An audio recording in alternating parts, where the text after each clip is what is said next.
Hello guys, today I'll be reviewing Sony's new smartphone in its NXT series, Sony Xperia U. As you can see, this is the box and the device. I will quickly show you the contents of the box. This is a charger and the USB cable you get along with this device. Just plug in this charger into this USB cable and you get a boost charge in absolutely no time. Now this is the hands-free and these are the earphones. Some manuals you get along. A little handkerchief to clean the device screen. This yellow cap, you can replace this cap with this black one at the bottom and set it according to your own mood. A great thing Sony has included is this international SIM card holder, which comes in very handy while traveling.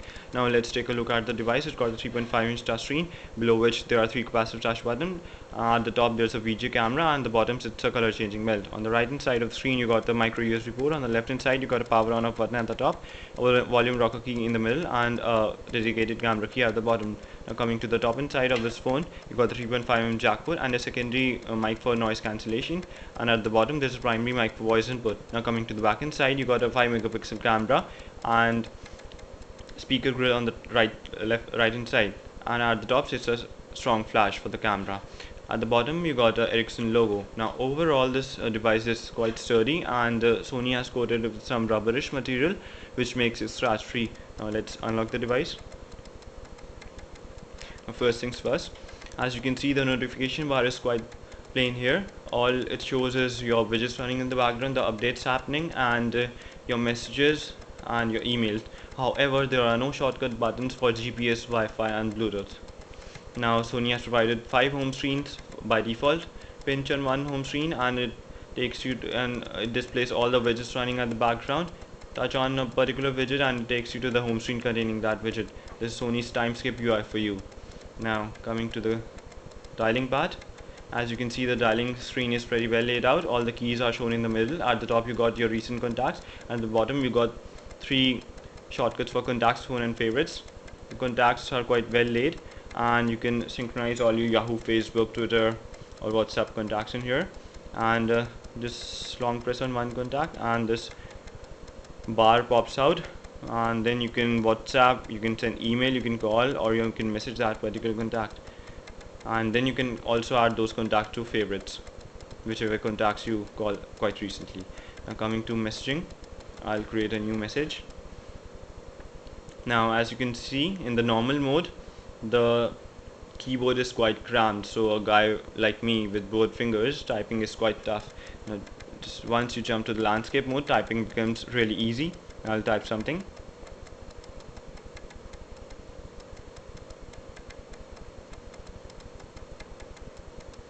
Our Xperia U is amazing. Sony has integrated its swipe to type feature which works like butter. Then you can personalize the keyboard, you can change writing languages, voice input for the keyboard you can add it here, and you can change text input settings. So quite cool stuff in here. Now I'll come to multimedia features of this phone. Jump to gallery. No tweaks in here, the gallery is pretty and it's basic Android stuff, no changes in here. I would like to show you the one of the USPs of this phone is this color changing belt. As you can see, most of the background contains yellow color, so the belt turns yellow. Blue color, the belt turns blue. Orange color, the belt goes orange. Now coming to the video part, I'll play a Cameron Diaz movie in the MX player. I downloaded it from the Play Store.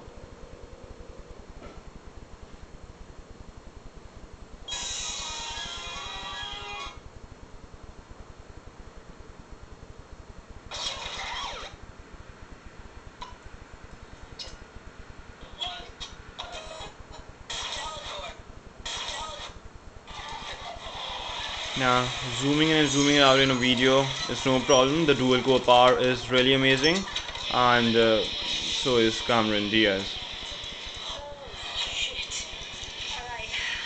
The 280 ppi resolution of this device adds to the pleasure. Alright, so we'll watch the video later. Now coming to the music capabilities of this phone, I'll play a song for you, turning the sound volume to full.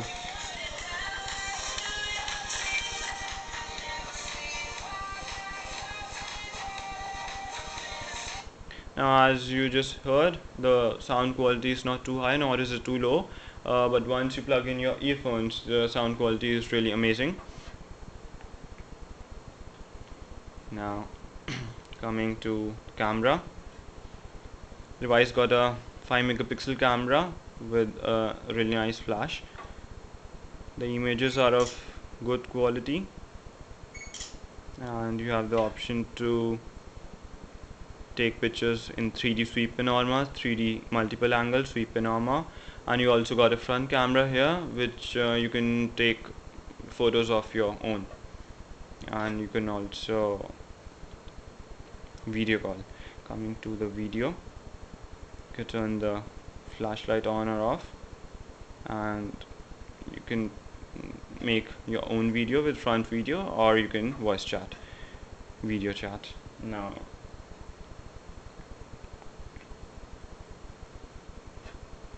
I just took this photo. As again you can see, zooming in, zooming out, no problem. The details are quite crisp. So the camera is really nice. Now coming to maps and navigation. Right now it's not locking in my position because I'm inside and it's cloudy outside, but it takes a maximum of 3 seconds to lock your position, and speaking frankly, I've been using this phone for past 1.5 months and I've taken it to several places, and it's a great partner for all your navigational needs. And with the recent integration of Google's turn by turn navigation, the whole navigation experience has become really amazing, superb. Now coming to the battery life, I just made a note. This is the my usage on 6th of August. I'll read it out for you. I use this phone for watching 20 minutes of HD movie, 10-minute songs I listen, 3 pictures I clicked, I watch a 5-minute video with brightness full and Bravia engine on. I used it for 10-15 minutes GPS, 30 minutes gaming. The games I played were Critical Strike Portable, Air Light and Paper Toss. Another 15-minute songs, 5 to 7 calls of around 1 or 2 minutes.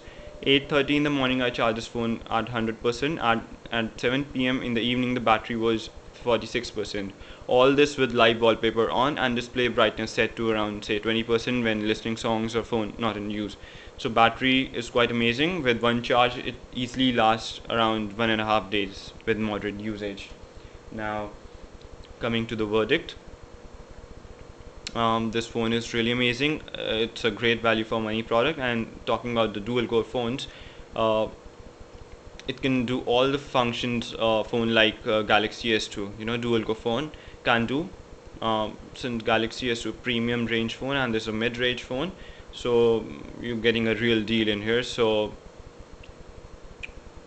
if only two shortcomings of this phone are its limited storage. There's 8 GB storage, of which 2 GB is reserved for OS and 6 GB is user storage, plus you got a small screen. So like these days everyone is obsessed with larger displays and unlimited storage, but that's not happening in here, guys. So if you can live with these two shortcomings, yeah. One thing I'd like to mention is Sony is providing a box storage with this device, 50 GB box storage with this device, but that's only if you're having 3G internet or fast internet. Coming to the internet point, I'll also display you the internet capabilities of this phone. Now I'm using a 2G connection here, so the net speed is quite slow. Still, I like to show. I just open a website. Again, zooming in and zooming out is no problem. Heavy websites with flash contents load quite fast. There are no problems with 3G connection. I've used this phone with 3G connection, and the whole net experience is really amazing.